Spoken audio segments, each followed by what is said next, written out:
Well, good morning, Famalam. It is another episode of Unpublic, and it is Freedom Friday, and you are still not free, but hopefully you will be freer at the end of this show than you are at the beginning of this show. Today, we're talking about Black educator development, specifically Black men in the classroom. We need to talk about this often because I don't need to remind anyone who's probably watching us that the numbers are abysmal. I actually have been saying that the numbers were 2% of Black males in the classroom, but Sharif has a piece in Education Post this week called Inside the Decade-Long Plan to Recruit, Hire, and Retain 9,000 Black Educators Across the Country. And in this, there are lots of studies and statistics, links to information about Black male educators, but it says it places the number at even lower at 1.5%. I almost fell out of my seat. I was like, I thought 2% was bad enough. We're going the wrong direction with my numbers. But anyways, let's get at it. Good morning, Sharif. Thanks for being here. Another Freedom Friday. No, glad to be here. Good morning, man. And Freedom Friday is like one of the highlights of my week. So looking forward to diving into this really important, topic. So according to the National Center for Education Statistics, less than 7% of teachers nationwide are Black. Only 1.5% of teachers are Black men. This is a problem because Black teachers are a force for equity for all students, especially Black students who have been historically marginalized. We can say a lot about this issue, but it's always going to keep coming back to the same problem, which is we have too few Black teachers. We have too few pipelines being built for Black teachers. And much of the math problem is not in our favor, meaning, well, let me just add a couple of recipe items for a bad take here. So first of all, we graduate too few people from high school ready for college. We graduate too few people who take the SATs and the ACTs who are capable and ready in all four areas that for instance, the SAT tests. We graduate too few people from college. We graduate too many people from college saddled with so much debt that taking a job for $29,000, $30,000, $31,000 a year as an educator is probably not the best that you can do if you're a talented person. So many of our most talented, our best and brightest minds who do graduate from college, which, let's be real, is a fraction of Black people, have other options that they can take. College campuses, especially ones where talented minorities are excelling or doing well, are rife with visits from corporate America, from engineering and design corporations, and all other types of activities in life, and I shouldn't say activities, all other types of occupations in life that pay not just the living wage, but actually can make you wealthy over time if you take those jobs. Right. So here I come to your college. You're talented. You're going to graduate.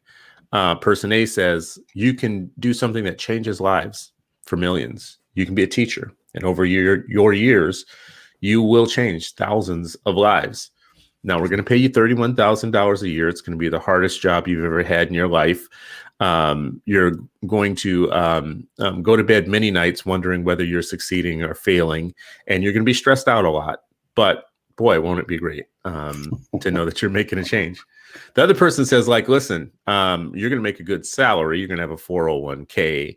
You are going to have nights and weekends to yourself. If you botch something, you're not going to feel very bad about it because you're smart. You're treated like a professional. You do well, and you'll just remake what you did wrong today. You'll just do it better tomorrow, and blah, blah, blah. You'll do well in life. Those are two propositions where it's easy to see what someone would choose, right? So what do you think, Sharif, what's most important to talk about and tell the public about the process of gaining far more teachers of color and Black teachers than we have now? Yeah, no, that framing, I'm like, oh my gosh, that sounds horrible. But like, listen, in a lot of It does, doesn't it? in a lot of ways, it is. What back to the 2% thing, we would round up. I think the highest I saw it was 1.9%. In recent history, right? So the 2% was always a round up. That was not like the most accurate number. Where we're just rounding up 2%. That's not enough. Mhm. I think, and what you say on top of that, just to give a little bit more context, and I'm sure Philly is not, that different than many other places. 80, a Drexel professor, I believe he's at Drexel, did a study a while ago about high school graduates, just to see, one, I think between 20 and 30% of the American population at large gets a college degree, right? Something that you need in order to enter the teaching profession. So depending on the city, the place, between 20 and 30%, not a large number from the beginning, right? Well, 87% of Philly's Black boys in this study, and charters were not included for some reason. Sometimes they do these studies about children and they exclude different groups, which is just so weird to me. Like if we're talking about Philadelphia, then we should be talking about all the students who are graduating. But anyway, charters not included, 87% of the Black boys in our city got no post-secondary degree. Wow. Not a 2-year, not some type of training, nothing after high school, 87%. So that's such a small number that we're drawing from right from the beginning. And as far as, it's interesting, I don't think I'm unique in this regard. I had that same proposition pretty much laid out when I decided to become a teacher. So as many of you know, I initially was like, hey, I'm going to work with youth who've been trapped in the system. Originally, I wanted to be, go through law and deal with law as my activism. And then I was at the Youth Study Center, which is a place waiting for children waiting to be adjudicated. And I had the choice to make $26,000. I mean, some people might be just like, what's the matter with you? But I had a choice to make $26,100, I think, for the first 2 years of teaching, because there was no raise between year 1 and year 2, I think, or stay at the Youth Study Center. And one of the things that they told me was like, hey, because I was thinking about leaving, I didn't even make it through orientation. I was just like, yo, this is a kiddie jail. This is like, I want to work with children before they get here, They're like, well, if you stay here, we're always short. And with overtime, you can make $100,000. Bruh, I was 22 years old and I was like, wow, $100,000.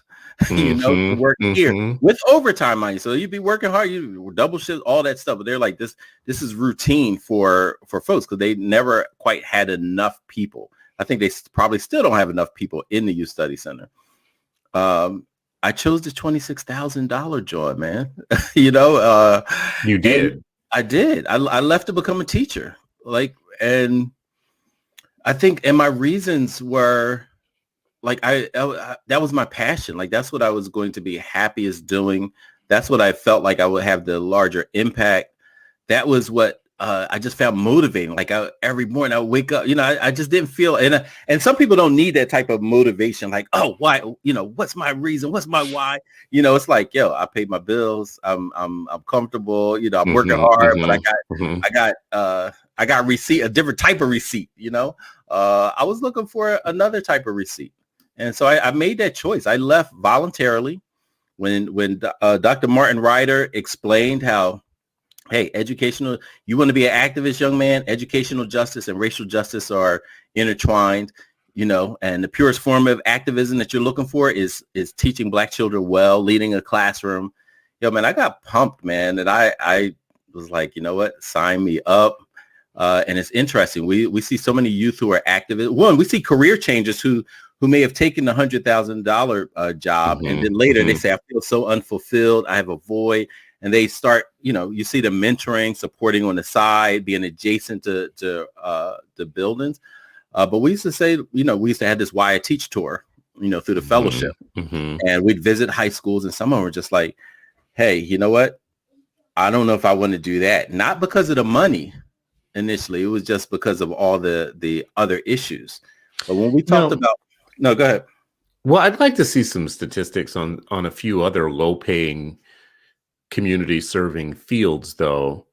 Um, so just thinking about my own story in the late '90s, I was working in a corporation with all the benefits, and thought that I was doing okay, and I wasn't. And at some point, I kind of broke down and just I remember just like thinking, nothing that I do is mattering during the day. Like this work is meaningless, So I had a real bad reaction to being there, and took some time off and ended up going into social services, right? And the pay was terrible in social services. So I took the $27,000 a year job, which, to be real, isn't super lower, but it's a lot lower than I was making before. But every morning I was happy and fulfilled, and I didn't feel any more like the ugliness that I had felt before in my previous work. So I actually just stuck with it, and I loved it, and I loved helping people every day.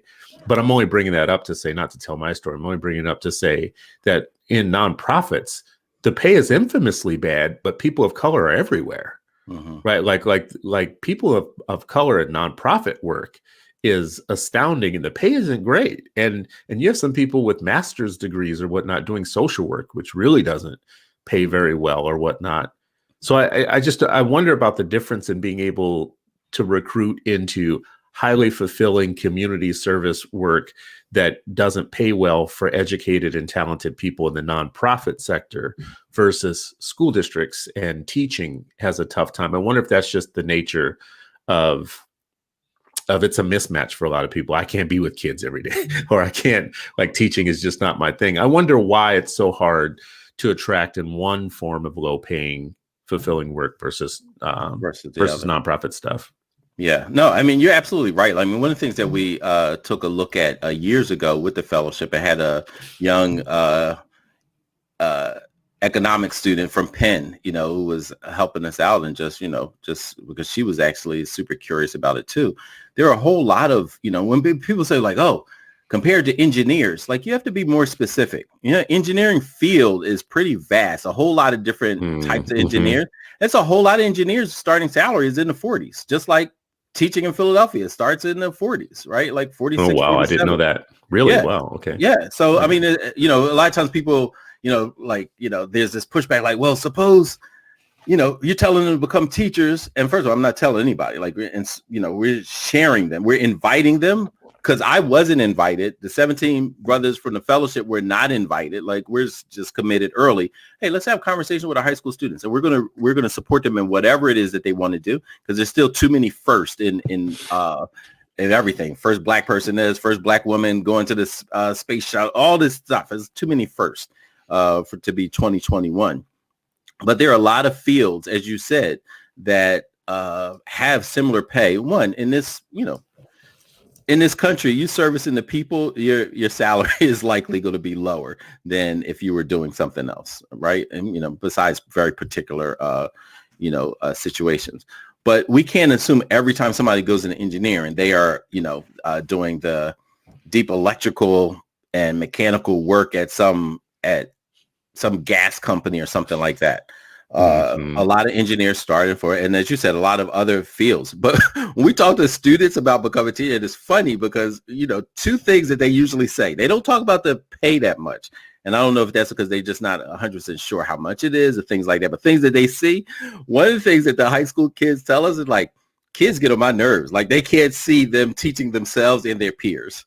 That's one. Yeah. They're like, oh, I can't do it. Like, how my peers act, how I act, like, I can't see, but a lot of parents say that too before they become parents. Like, whoa, I remember how I was as a child. Like, wow, like, I got to give a lot of respect to my parents of like how they raised me, what they poured into me, the patience that they had. Right. So that's a lot of times before you step into it. And the other one, they talk about their experience as students. They're just like, why would I return to the bane of my existence? Like, I'm trying to exit now. I'm not coming now. Now you're saying come back and do it full time.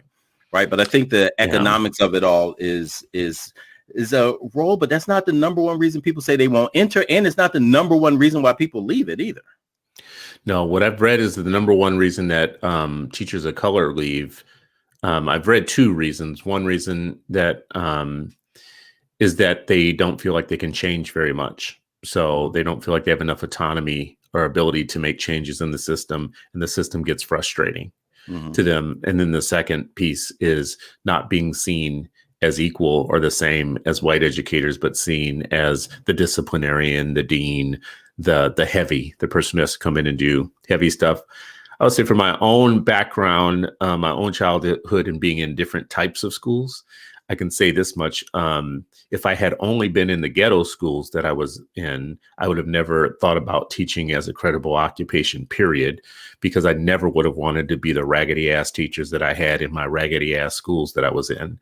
But because I went to a variety of schools and got to see suburban schools, got to see kind of like northern rather than southern schools, went out west and did a year out there, did 1 year in Catholic school. I got to see different levels of teacher and their stature. And, you know, it's the difference between schools where the teachers are damn near as ignorant as the teachers, as the kids that they're teaching, who have no standards of dress and presentation and whatnot. And the classrooms are not managed and things are like hell. And of course, in those schools, I was kind of always looking around like, I can't believe that adults put us in this shit. Like, you know, I just really can't believe that somebody thinks it's okay to put me here. Right. Like, so if that had been my only experience, then I would have never seen what it looks like in a couple of the other schools that I went to, where the people were very professional. They were obviously very educated, and they were obviously like in command of their craft and whatnot. Okay, so now you're talking. Now you're showing me something where I could see myself doing that. I'm being crass in the way that I'm explaining it, but it was a crass situation. So it's worthy of the language that I'm saying. Right. Yeah, the situation was just that bad. So it's worthy of the way that I'm framing it. We had a couple of comments here. One was asking about something I don't know anything about. So the question was around, why aren't more people considering going to college or studying in the EU? In Europe, there are no college costs there. And I haven't seen any strategy for this raises a different question for me. This raises just the college cost question. So we have had people go to Cuba, for instance, in a few cases, really ingenious cases where Cuba was educating Black doctors for free, for instance. So, you know, so we've seen some revolutionary. Why the bad guys so revolutionary? You know what I mean? know, like free education. Imagine that. You know, I think if you're going to pursue teaching, I just don't know why. Like, you know, we can argue about free college, right? So all day long, but we shouldn't argue about free college for things that society desperately needs and can't get enough of. Like, because on top of what we said earlier about, like, not only am I going to pay you less, 29, 30, 31,000, depending on what state you live in, to teach, and one of the hardest jobs you're going to have. On top of that, you're going to have debt that you're going to have to pay off, right? Yeah. That don't make any damn sense to me. But do you have any idea around this question of better pathways for people to become teachers, so they're not saddled with so much, so that's just not like a barrier? It's not a barrier. Cost, I'm using a little bit of money I have to pay back, you know, loans and things like that. And the loan forgiveness program for teaching right now is too small. Like it needs to be expanded exponentially. I think this whole idea of getting our best and brightest and the reward for this service would be debt-free college. You know, I think that's an absolute. I don't know about like, and I get going overseas, but you still have the certification issue. America is terrible with anything that any articulation agreement from two schools across the street from each other is hard, let alone, you know, international. So I would say, you know, that's one challenge and barrier. But I think the systemic issues are so, you know, pervasive. So whether it's the expense of teacher college, teacher colleges are not, many of the teacher colleges are less diverse than the overall university. So you can be in a teacher college within the university that has, you know, less Black and brown people than the university itself, percentage wise, right? Like, and so that's problematic. If you start one school, then want to go to another, the other school says, hey, well, I know you were a sophomore at that school, but to come here, you're a freshman because we're not accepting any of those credit right? Like, so that's another barrier. You're a Pell Grant, recipient. You are first gen college goer, and they're putting up constructing barriers as fast as you, get to one. You scale one, another one becomes erected right in front of you. So like all of those challenges are real. But I think this whole idea of debt free, our whole idea of Black Teacher Pipeline is to mitigate some of the financial challenges that we find ourselves in. Taking the praxis is expensive. Many colleges, teacher colleges, they say, oh yeah, you'll get a degree, but you won't be prepared. You won't be certified when you're finished with us. And you won't be necessarily prepared to pass the exam, the licensure exam. Right. And so like that, then like, so you're just making money off of us. Like you're not helping us get the job. You're not helping us be certified. You're not helping us pass the licensure exam, but we just paid you tens of thousands of dollars. Like all of that has to be fixed and addressed. Our idea is debt free. So we raising money for a last dollar scholarship. So giving the money to students, have an emergency fund if you need to do something, but everything for you to be covered: books, food, housing, etc. All of that to be, covered. And then if you, once you become a teacher, we want to have money to give you a retention stipend every year. So you finish your first year, we give you a $2,000 stipend, right? So if you start off at 47, you're really making 49. Second year, we'll give you 4,000. Third year, we'll give you 6,000. The fourth year, you finish 4 years, we'll give you an $8,000 check as a retention bonus. And make sure that comes in December every year. Yeah, because even when you're poor, if you get a bonus check at Christmas time and you're balling at Christmas, you remember that. Like you remember I'm balling at Christmas, so, and you could be Santa Claus with your fam and whatnot. If you're living on a budget and every month is tight and Christmas comes, it makes you reconsider your occupational pursuits. But if you get a bonus at that time and you become Santa Claus every year, then you're like, well, listen, it's kind of a pain in the butt for the rest of the year. But I feel you. We were thinking June when you finish the year, but we'll take this into consideration. Yeah, listen, it's a program too, because we're also like a part of it is like you're in good standing. So some of it is financial literacy classes. Right. Like Hillary Beard, who we had on Eight Black Hands show before, and she's just a beast as far as like just genius. She was talking to, a financial planner, and he has clients who are both teachers and police officers, similar pay. Right. She said that, but when they look at like the retirement package or what police officers have saved on average, it was a $50,000 difference. I think some of that is teachers buying so much of their own supplies and things like that, right? Where a police officer, what's he doing? He ain't buying his own nightstick to beat people in the head with and all that kind of stuff, right? And so I think part of it is that, but also just the financial literacy that many of us don't get in high school. We may not necessarily get in our communities, but having that. So each step, whether it's the last dollar scholarship, which follows the same trend, $2,000 in the beginning on average and ending up $8,000. So your refund check in your senior year may be really hefty, right? Like where you can, hey, I'm going to get some clothes for I want a suit for my interview, whatever that kind of stuff is.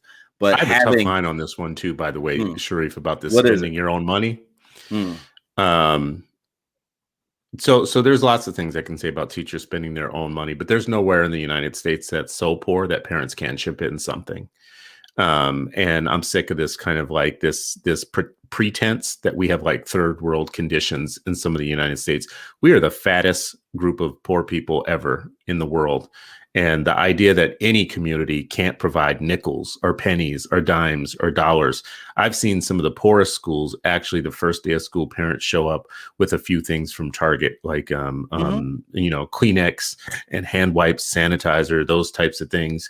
And every year at Target, our schools are not where our kids are not really rich or poor. They probably have more kids in poverty than anything, but people still band together and put together what they do have to support their children.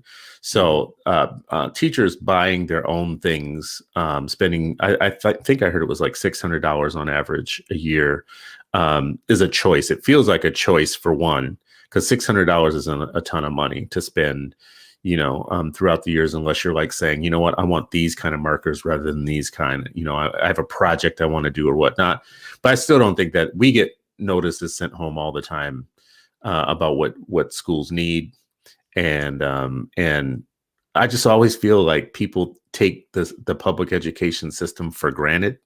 Like if everything was on a sliding scale fee, everybody has something to give, right? But the way that we sell it to the public is, no, this is 100% free. You're not supposed to have to do anything. Just drop off your kids and we'll take it from there. And we might be creating part of the problem of teachers not wanting to teach by having that attitude about the public schools, right? Like letting people sit out there by themselves and stuff and struggle. And,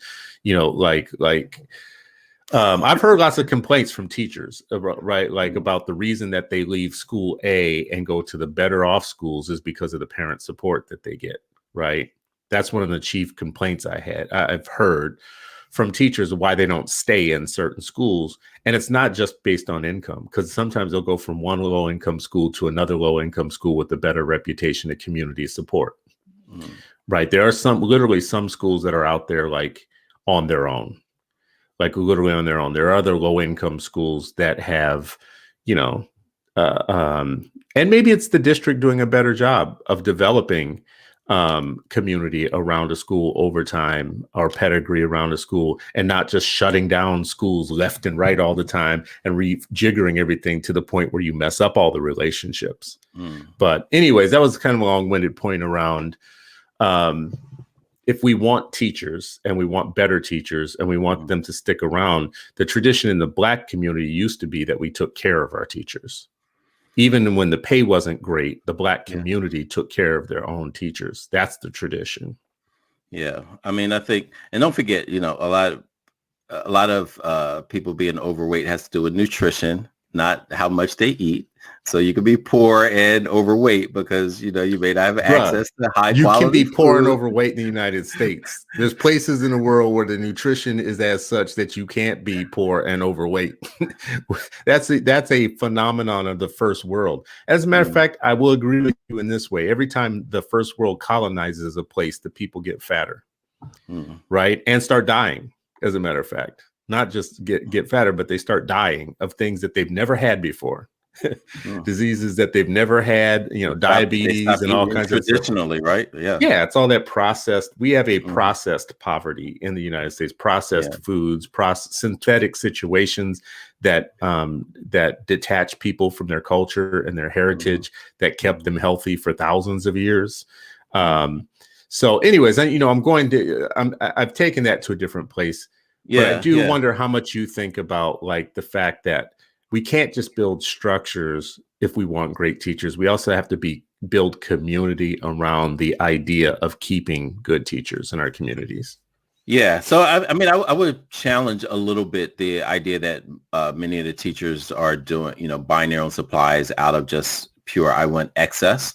I'm getting quality, but I want something better, or I'm getting something average and I want something better. I've seen many situations where they don't have, like I've seen schools where there was no paper to distribute. I've seen art teachers, like I have no art supplies and I'm expected to just, to not provide art, right? Like, and so, or expected to do it without anything. So I've been fortunate and blessed, like, across 26 years, I was only in 3 schools, across those 26 years. So had the opportunity to really go deeper with, with communities, being a part of it. And like, I've not personally experienced a school that was not connected to the community, that did not have folks who rallied and supported. But you and I both did social work. And there are some families who do not have much to give besides love and a prayer, which sometimes is the best thing to be in someone's heart and be in someone's prayer. And I've been in communities where that was the best that they could have to offer. And I'll take somebody's prayer in a second before, a pack of pencils, but I do think that, listen, my daughter wants to do crew, right? And then, I mean, I love non-traditional sports. I love expanding horizon. But we had a meeting last night and they were talking about like, oh yeah, this is cost $800. And I'm like, what? I'm like, wait, but what's the district? And they're like, oh no, we're a 501c3 supporting the district. The district pays a percentage, but everything else we're paying. So between boys and girls, it's 100 people who came to the meeting. And they say normally they have about 100 kids across boys and girls for a high school crew. That's and they said, hey, normally it's 950, but because of the pandemic, we don't know if we're going to have as many regattas as we're supposed to. So it's going to be 800. I'm like, that ain't no discount. Like, what are y'all talking about? Like, I'm like, daughter, you better start washing some cars. You better sell some more Girl Scout cookies, something. Because that's a lot of money, right? And so that's very different than in our communities. You can't just roll up and say, oh yeah, you want to, and I get it, crew's expensive, right? But you can't roll up and say, hey, football is expensive too. You can't tell most Black families like, hey, it costs $800. You're going to supplement the district after their low wage job, after they're being taxed, after they're being like, come on. Yeah. I actually, you're not going to like this, but I'm just going to keep pushing on this message. So we should stop making public education the pitch of it that it's 100% free and everything's free. There's no such thing as free in this world. There never has been. And you should make your parenting decisions and your choice of, numbers of kids and all that type of stuff around the ideas that it's going to cost money to make everything happen.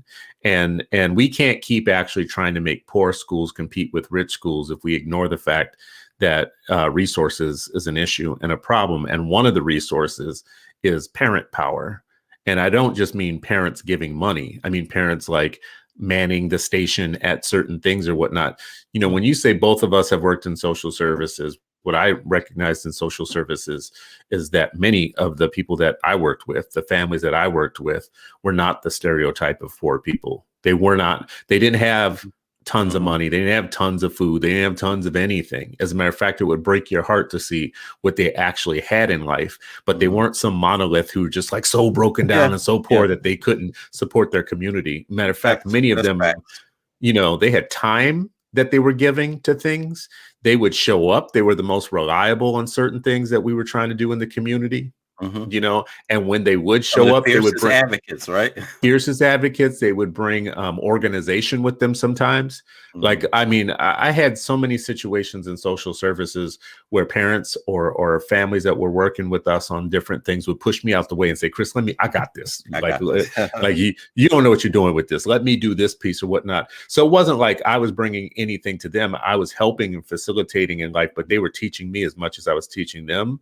So I always want to give props to this idea that not just because you're middle class, you're perfectly organized and things are going well and you're supporting your schools and your schools are great. And if you're low income, it's just the opposite. Like we talk about people in low income in ways in which that doesn't see them as a resource. And schools don't see them as a resource because schools are very middle class, don't even know how to engage with the communities that they're in half the time as a resource because they're so busy thinking we're the experts.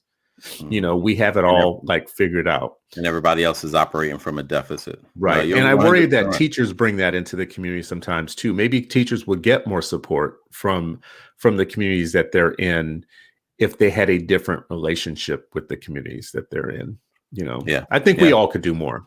Yeah, no, I can't disagree. As I said, I was blessed to be in those exact type of situations, within community. And I feel like when you are, when you have a worldview that's like, all right, I want to do this in community with others, it's just a different type of, situation, right? Like, how many schools or so many folks now today not only don't live in the community, because that's a different conversation, don't even have relationships within the community. They have nothing. Their only interaction with children and with Black children, brown children, children in poverty, their only interaction with them at all is within the school building. Right. And so that is such an artificial relationship, or it can be, if you're not very intentional about, leading with humility, that servant leadership that we talked about, being curious, being humble, and trying to be great at your work. Like, you can't be great in an absence of relationships with students and families, right? And this idea of community build. If you're saying like, oh yeah, I'm about building community, that includes the people outside those walls. The community, a school inside of a community ain't the community. The community is the entire ecosystem that includes the neighbors, whether they have a child there or not. Right. Like, and so that for us, that was always our outlook. Like, what is our relationships within the community? How do people view us as a community? And so like that, folks would call me, don't have a kid like, hey, this is going on this weekend or over the summer. They would call our staff and just like, we're like, all right, that child's not ours. They don't go to school, but all right, because we love children, because we are interested in the community, we're going to try to help out in whatever ways. And I've called places like, hey, your student here. Well, it's 3:00. Don't call me. Like you're the principal. What are you talking about? Don't call you. Like they're like, school is over. And for us, our outlook was school is never over, because school is community. Community is never over. How the hell you say it's 3:00, so community is over? Right? But that's the mindset of too many folks. Community is over. Don't bother me. Don't call me. If you think about that outside of school, that means you also have those tendencies within the school. Well, it might be also, I'm grading 100 of your raggedy ass papers. Anyways, so great. They ain't great. If they got that kind of mindset, they grading worksheets, the busy work. They ain't doing the real work, Well, question for you about Black men, making Black men count specifically, as a topic of this show.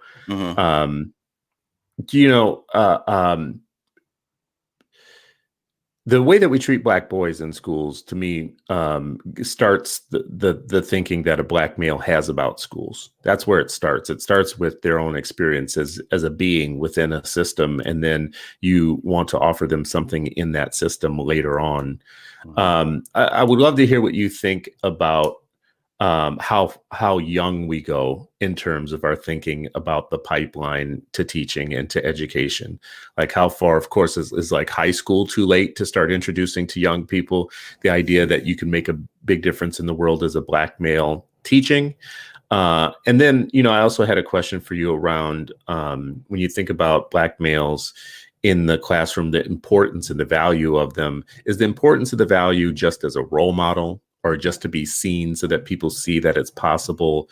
Or is it to change minds, maybe like, change minds in the larger culture about Black men's place in the world?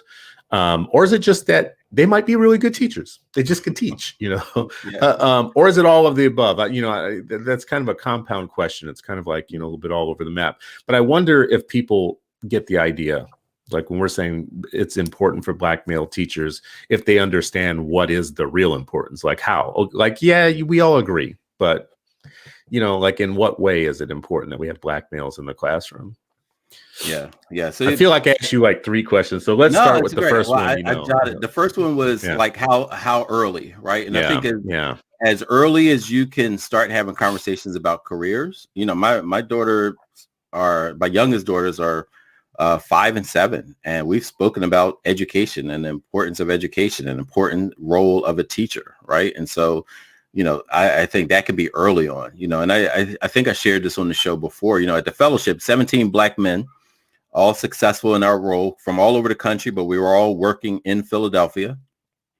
We recognize that and you've met them, right? You came to the first Black male educator convening, master's degrees, PhDs, all relatively good looking, like all sharp brothers, right? And so we realized that not a single one of us had been approached and invited into the profession, despite the fact that we were recognized often for our leadership, for, we were asked to tutor our peers in elementary school, middle school, high school, some type of leadership roles. Like, we were recognized for that, those type of things, but the dots were never connected between our activism, our youth activism, our youth leadership to teaching and education. And so one of the first things we did was ask our colleagues. Most of them were white women. The average response from them when somebody tapped them on the shoulder was 3rd grade. 3rd grade was the average response when they had a conversation with someone about considering becoming a teacher. Wow. And for us, it was after we graduated college. So 3rd grade for one group, after college graduation for another. So for me, that's like astounding. And so one of the first things, we had no money originally, right? So all we did was we said we're going to commit to at least engaging our students, no matter where we were on the continuum of elementary and secondary education, was to ask our students to at least consider. And some folks are like, well, don't just ask them that, ask them about it. And we do, right? But we can't, we can't say like, oh, well, this person might become a microbiologist and you want them to be no, if that child wants to be a microbiologist, yeah, absolutely. But we're going to include teaching and education as part of the careers that we're talking to our students about. Like, we should do that, particularly if they had negative experiences and they haven't seen what it can actually happen. So like, we should be doing two things: improving their experiences as Black and brown children and introducing them to this idea. And that's the whole reason for our apprenticeship. It's a clinical experience, like you're teaching first, second, and third graders. And a lot of them like, this feels familiar. Like, yeah, because you've supported your younger sibling with their homework. You've led them, in doing different things, different projects, right? You've encouraged them, motivated them, mentored them. Now you're adding like content specific knowledge on top of that, right? And that's what we're adding to the table. And we can't neglect, like, and this leads into your second question. There's so many Black men who are have college degrees and they are adjacent to classrooms, right? We've hired Black men have come through our program because they were TSS, therapeutic staff support, like a one-on-one, like they followed a child around school because their doctor, behavior therapist or whatever said, oh, this child, needs that level of intense support. They need a wraparound service. They need one adult just to follow them. Well, many of them have college degrees or working on their college degrees, and they're sitting in classrooms and they're being asked, hey, I know your client is that one boy, but can you help with those three others too? They're recognizing, and they're sitting in the room like, yo, this teacher has no relationships with the kid. They're asking me to manage the classroom. They're like, I should become a teacher, right? We have so many Black men who are doing positions like that, where a little bit more, a certification would allow them to actually lead the classroom, which they're being asked to do. They're asked to be co-teachers, but they get paid. So they're already close. $18 an hour. They're already close to the situation. I mean, they're already there. They're adjacent to the classrooms. Yeah. We see that so many with coaches, mentors, things like that. We're not trying to say, oh, that one Black astronaut, let's pluck them. No, it's not even a conversation. The conversation is, let's have a conversation about leading a classroom. Let's have a conversation about the impact that you can have on Dr. Martin Ryder. Like what he showed us on the graph, like, oh, if you teach 10 children, not only if you're in the high school, that's over 1,000 students you will directly connect with and impact, but it's also that child's ecosystem, because that child, if they have positive experiences with you as a teacher, they're sharing that in their community, right? And so your influence actually supports, your way of giving back is actually compounded, because it's not just the child in the classroom, it's their community, but it's also their child's grandchildren that you'll have an impact on. Because the educational experience of you impacts your grandchildren. There's a question from William Comrade here. I'll get to it in a second. But do you think that Black men want to work with women all day? I don't know if that comes up, but why? I don't. It's a very feminine occupation. Do you think actually? I mean, I'm being real here. I'm just being real. I know you're being real. Do you think that Black men want to work with children and white women all day, every day, as like a profession, like as a job? Listen, I think what. That's so funny. I'm just trying to be real. Like we don't talk about the real shit. Like, so you got like a Black male who's kicking it with his homies on the weekend, and they all work in regular occupations, but you got one brother who works with white women and children every day. And I imagine their conversations that they're having, when they relate like what it's like, there's a whole bunch of real stuff that's coming up in those conversations that wouldn't come up in maybe another occupation.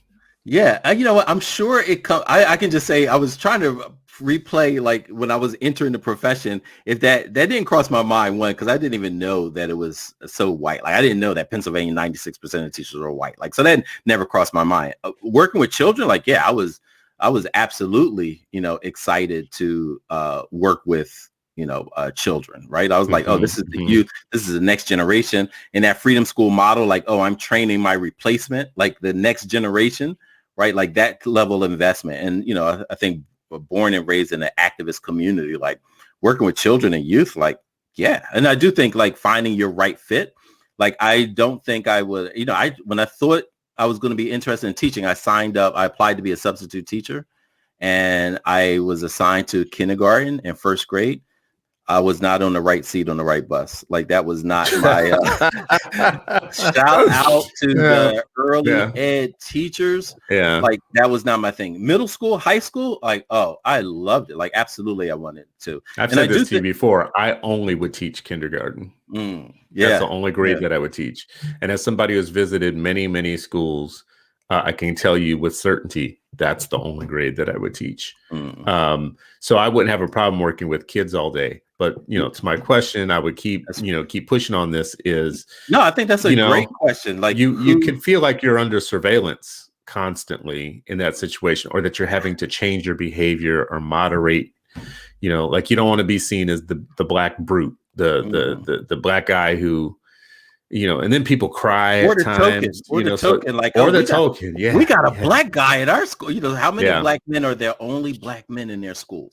So I do think, one, that's part of the reason for to have a massive push, you know, for diversification of it. I think that's the other reason to have massive professional development around the mindsets of colleagues, because too many districts and schools talk about recruiting diverse teachers, but don't do the work of the prerequisites to retain them.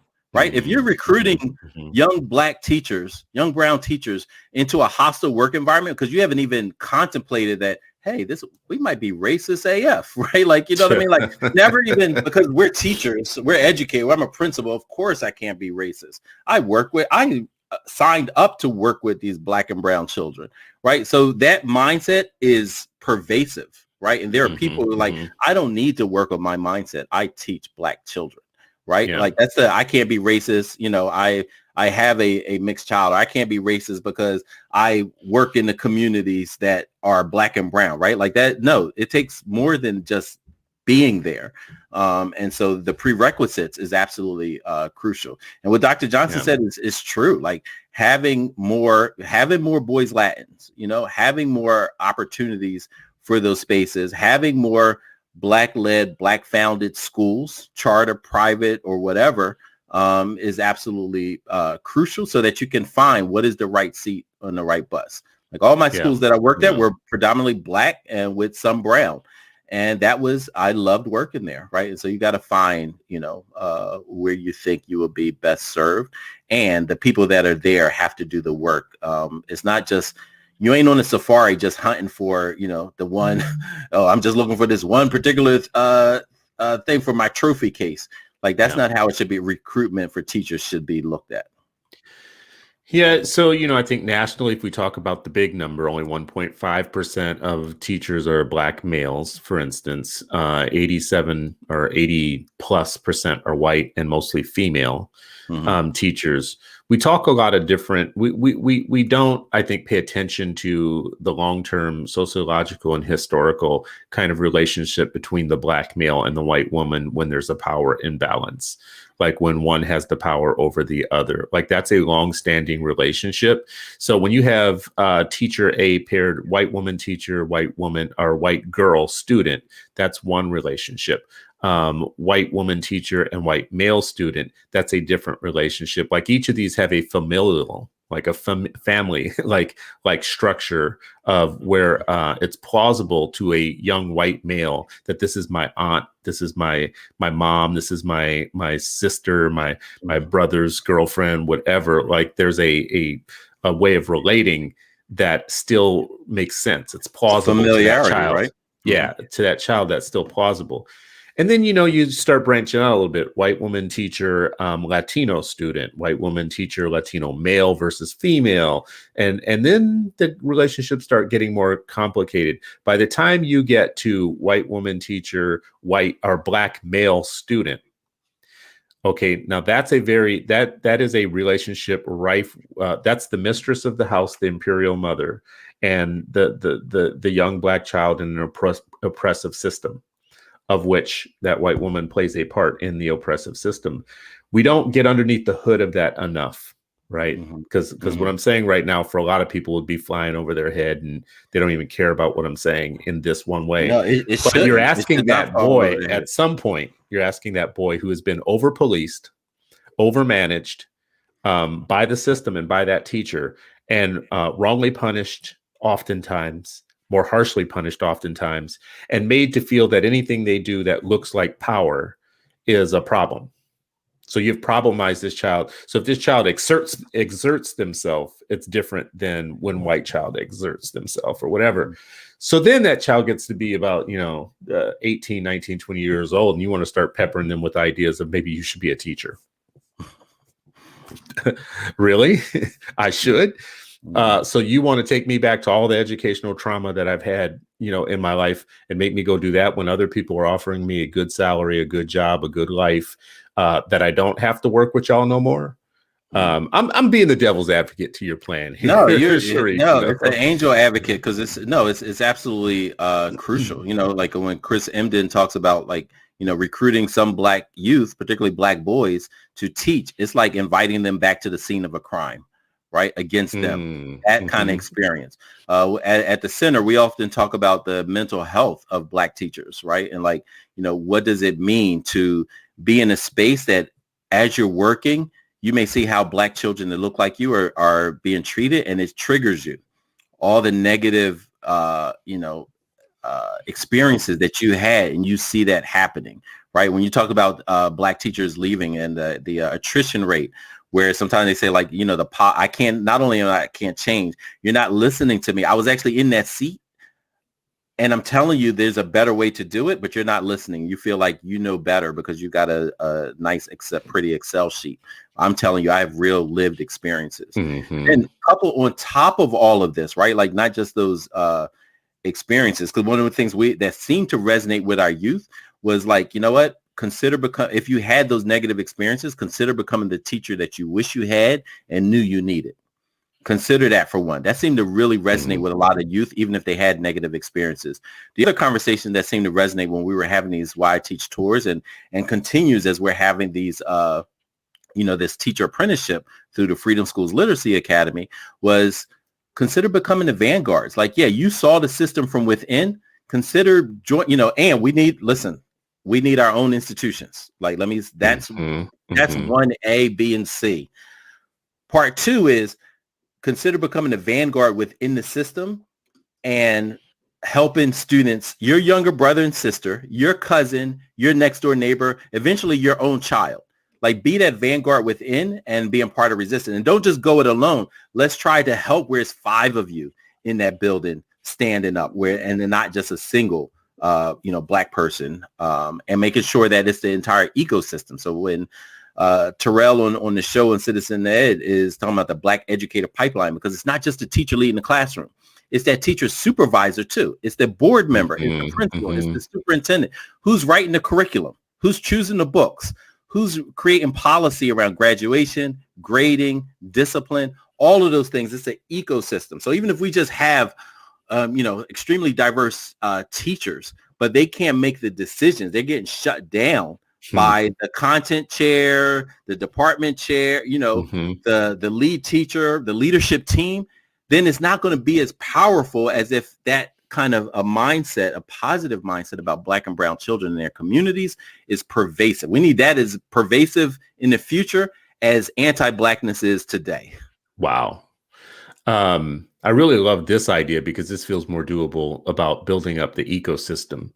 So even if we're not making the hard sell of go straight to the classroom and be a teacher, we're building up the numbers of black men that are adjacent to the education of children or around them, at least so that they can see the next rung in the level is getting to the classroom, right?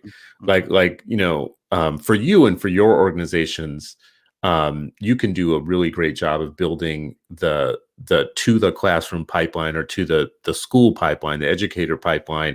What community people can do to support is to say, as black men, we're going to show up more, period, and be around the situation. Like, that's the first agreement we can make. Is like, we're just going to be nearby. We don't have to be teachers yet. We're just going to be nearby because these are our kids. let's be nearby. Let's be available to help. Let's be advocates and supporters and volunteers in other ways. And I think, honestly, that beefs up the pipeline, because the more we do that, I mean, you can't emphasize that enough, man. Like, and we see this is not just education, it's across the field. Which patient gets the best care? The one with the advocate. Which prisoner might get treated a little bit better?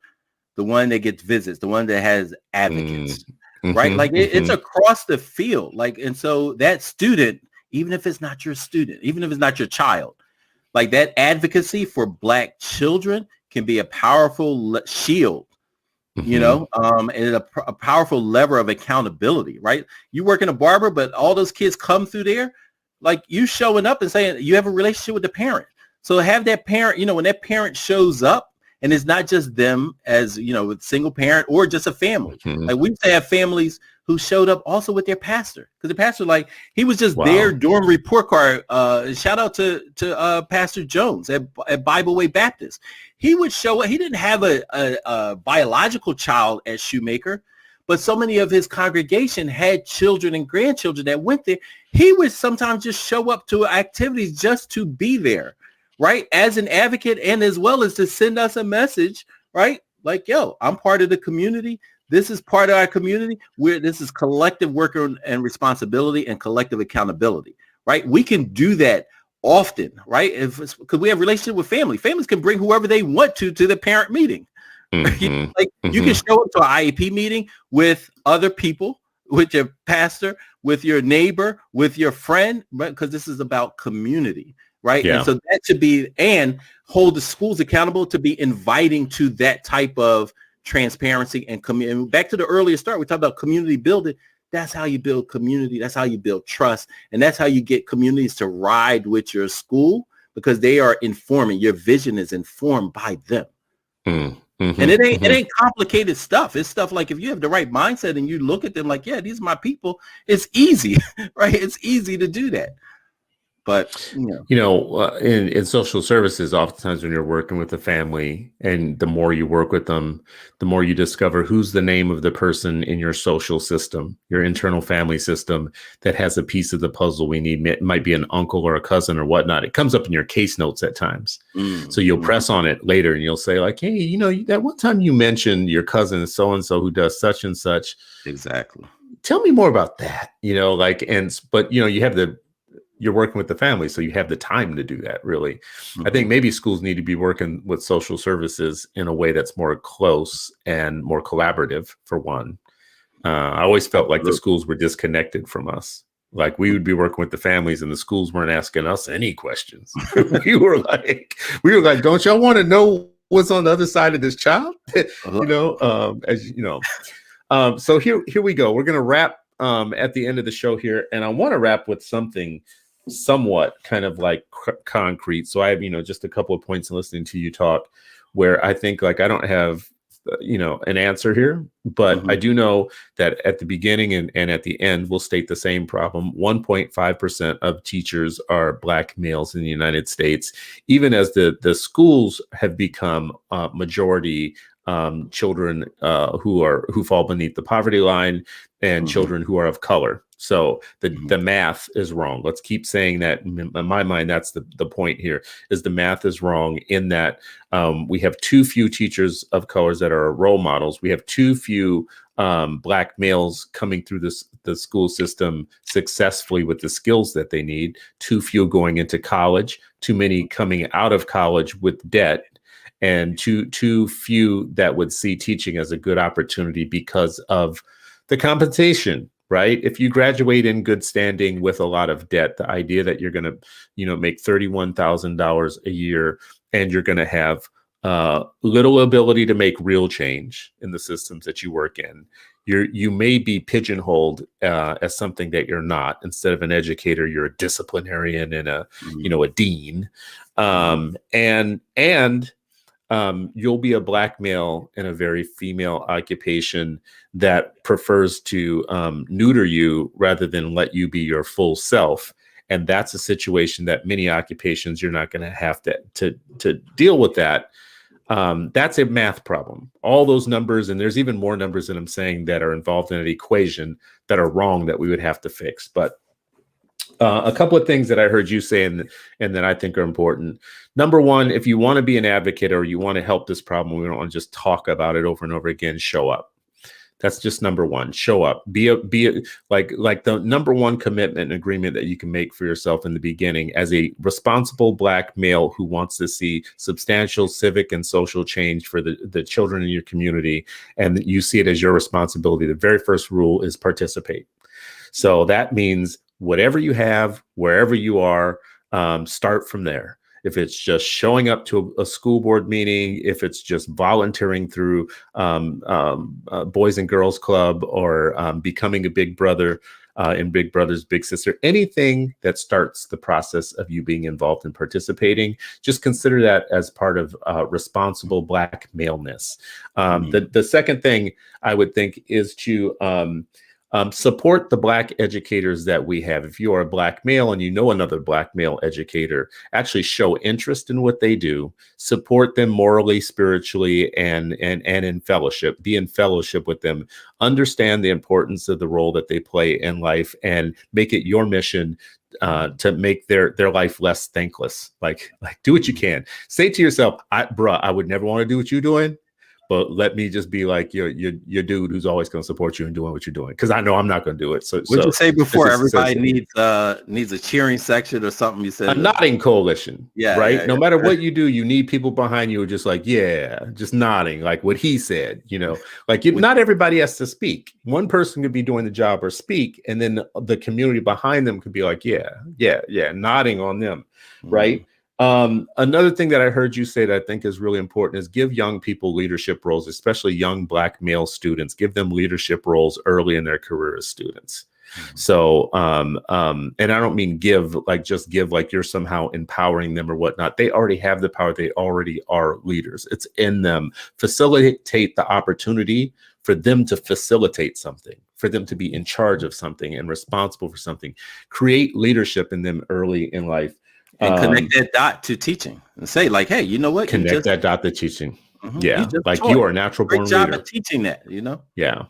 And the last one I will say, and then I want to kick it to you for your final thoughts. In terms of policy for Black folks, always be looking for what is the policy that I need to support. So this goes to educate yourself about what it's like in your state. And by that, I mean, find out what is the State Board of Teaching and what are they talking about? Who are the advocates in your state that work on teacher issues, teacher retention, teacher recruitment, all that stuff, and find your advocates and ask them, what should I vote for? Who do I need to send an email or letter to? Because there are very specific things. You mentioned articulation agreements. Our states need to make it easier for people to switch careers and become teachers. Right now, there are fences and gates that are needless, and the public needs to do their part to push their states to drop that nonsense. Make it easier for Black people to become teachers. It makes no damn sense to have an advanced degree and you're working in a law firm or somewhere else, and you decide you want to switch careers and go teach for a living, for your state to tell you you need to go back to school for some inferior education that is inferior to what you already have. And oh, by the way, you have to pay for it just to come and serve in positions where you're really needed. That's all I got, man. Oh, and cost. We have to reduce the cost of becoming a teacher. So push your states to reduce the cost of becoming a teach. That's what I got out of talking to you this morning, bro. I made a couple of notes. So man, that's a lot. Like, I mean, if half of those were done, we'd be in a very different position than 1.5% Black male teachers or 7% Black teachers. look, Dr. Johnson out of pocket, but you just threw me off. But yeah, I mean, everything that you said, and I would say also, this is a all hands on deck issue, right? Too often, something like this is connected to just the district. Like, oh, superintendent, you need more Black teachers, right? Like, it ain't just a district. There's a whole lot of any legacy civil rights organization or new civil rights organization where education and teacher diversity is not part of your standing goals and initiatives, it's a problem. Like, yes, have other things. Education, if it's health, wealth, job training, anything, education of that particular group that you're working with, their children is a part of it and must be a part of the work that you're doing. Doesn't mean you have to lead in it all, but it should be on your radar, and you should say this is specifically how we're supporting, even if it's just part of your platform. Like, no, teacher diversity, and we're holding every meeting we have like, hey, what's the teacher diversity like, and how are you training principals to support retention? How are you training your majority white teachers to not create hostile work environments for their colleagues as well as the black students, which is our future black and brown teacher pipeline, right? So many districts have reached out to us and like, hey, come train this. I'm like, we can't find anybody. Like, show me your recruitment team, all white. But you're looking for diverse teachers, right? So who are those decision makers, right? On Ed Post a while ago, I read something that was really good. It said teachers don't often quit their schools, they quit their principals. So how are principals being trained in order to recruit and retain? How are they trained in order to make it a commitment and measurable, transparent goals and outcomes about being anti-racist? The other thing is if you are a young black youth, brown youth, and you consider, even if you don't know you want to be a teacher, but your black literacy is important to you, brown literacy is important to you, educational activism is important to you, educational justice is important to you, consider signing up for our paid teacher apprenticeship. For high school and college students. Let's just say college age, because we've had apprentices who were TSS workers and other things. They just were not the teacher of the record, and they came and trained with us. And I can tell you, between 96 and 100% every year of the people who come through our program say that they are more interested in teaching and teaching black children than they were before they went through the program. The other thing you should consider is a lot of times you hear like Philadelphia starting salary is 46, 47. The other places higher. Don't just look at what the starting salary is. Look at the career. Because a lot of times people are like, oh, starting salary. And then unconsciously they think that's what they'll make their entire career.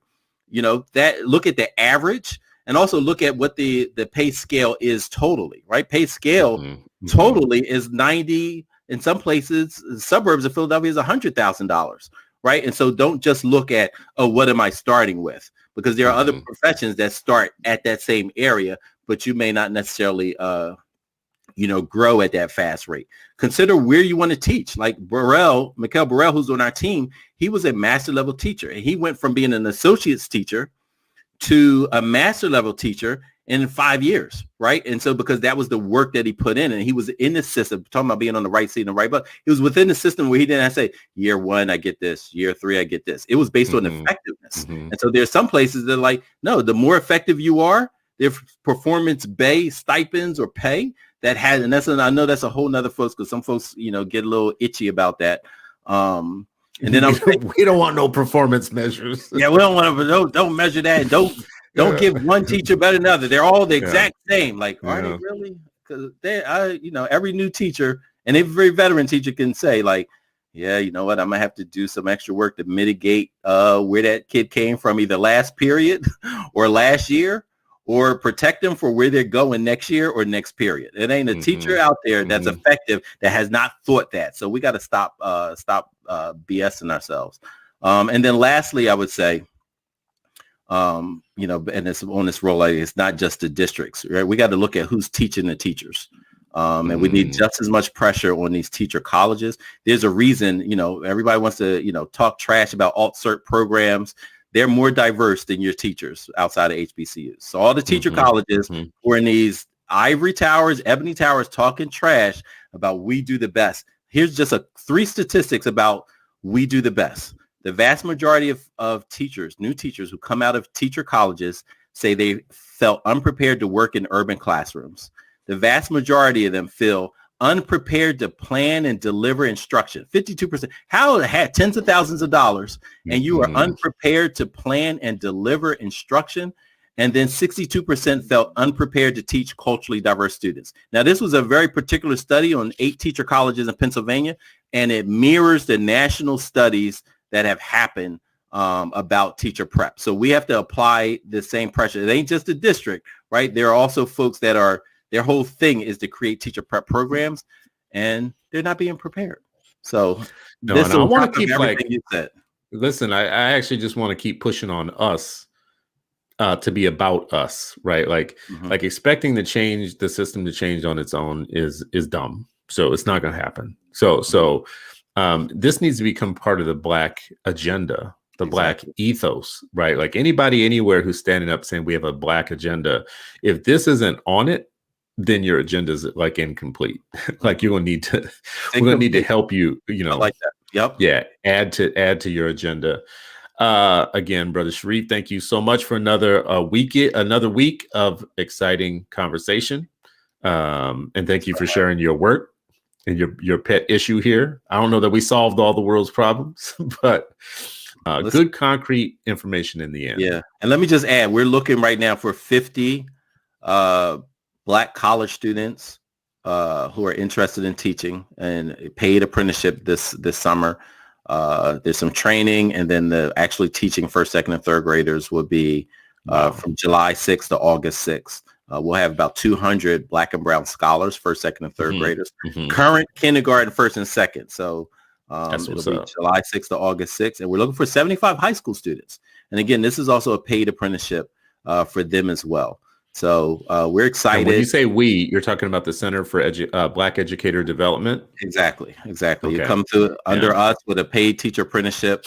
And you don't have to be an education major. All these Black, I've met so many Black students in college who are like, I don't know or high school students, like, I don't know what I want to major, so I'm going to just major in anything and just do that. Like those are particularly, so for the idea of like, well, suppose you're trying to recruit a site, like actually there are a whole lot of Black youth who don't quite know what they want to do. And they're like, let me just get my degree. Those are especially our audience because we want to expand the pipeline. Yes, if you have an ed major, like, yes, absolutely feel free because you're going to get a paid apprenticeship to do the work that you want to do, right? But there's also like the crim justice major, the psych major, the business major, the communication majors. Like I just grabbed this. I don't really know if that's what I want to do. Consider becoming the teacher that you deserve and that the next generation deserve. It's you. It's actually you. I love it. So everybody's been watching and listening. Sharif is talking about the Center for Black Education Development, which is the center that he leads. You can find them on Twitter. Their Twitter handle is @CenterBlackEd. Or you can just Google them and you'll find them. They'll pull up. If you can't find them through some stroke of whatever, email me at citizen@hey.com and we can get you any information that you need to be connected. Also, if you have any show ideas that you think that we should cover, either just generally on Unpublic or on Freedom Fridays, email me also, citizen@hey.com, and hey is HEY if you went to public school. So if you like this information, share the show, share it with others widely and broadly. And I was joking about you went to public school thing. It's just a joke, y'all. Like, chill out. So bad. Chill out. I know it's so bad. But you know what's so bad? What is so bad is that we have 8 million Black children walking into schools that are 150 years old, but still haven't figured out how to help them reach their highest potential. And in those schools, there are a large workforce of 3 million people who most of whom say what you just said, which is we went through several years of college and came out the other end not completely prepared for the licensure and to pass the test that we need to pass to become teachers, not fully prepared to teach, and definitely not fully prepared to teach kids that are diverse and have different cultures than we have. Now that is bad. When we think about all my jokes, any joke I tell is not as bad as that, because that is a situation that shouldn't last. It has been another Freedom Friday, and you are still not free, but hopefully you're just a little bit freer at the end of the show than when we began. We thank you as always for watching, spending an hour of your time with us. Love to hear from you. So either share the show or contact me directly, and let's be in touch. The kids deserve